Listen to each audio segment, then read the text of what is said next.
Tinawag na simpleng hindi pagkakaunawaan ng negosyanteng si Jam Ignacio ang nangyari sa kanila ng kanyang fiancé na si DJ Jelly O. Sa eksklusibong panayam sa kanya ng GMA Integrated News, sinabi nitong desidido na siyang makasama ang kanyang fiancé na si Jelly habang buhay, kaya't inaasahan niya na matutuloy pa rin ang kanilang kasal. Alam mo na gusto ko ikaw na yung makasama ko talaga. Alam mo yan na may plano tayo na bumuo ng pamilya. Tuparin natin yan. Samantala, taos puso naman siyang humingi ang tawad sa kanyang fiancé na si Jam Ignacio at sinabing hindi niya na ito uulitin. Han, alam mo yan kung gaano kita kamahal.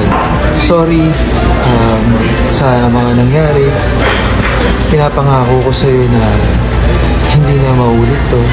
Samantala, nagpakita naman ang pagtutol ang kapatid ni Jelly O na si Joe matapos marinig ang mga paliwanag ni Jam. Sa social media po, sinabi ni Joe na maaaring magiging kwento na lamang ang kanyang kapatid na si Jelly kung subukan pa nito makapagbalikan sa kanyang fiancé na si Jam Ignacio. Matatanda ang dumulog si Jelly sa tanggapan ng NBI upang magsampa ng reklamo kay Jam Ignacio matapos umano siyang subunutan at suntukin habang sa loob na sasakyan nitong nakaraang Miyerkules. Nakiusap din si Jam Ignacio kay Jelly na sana bigyan po siya ng pagkakataon na ayusin ng pribado ang kanilang relasyon na silang dalawa lamang.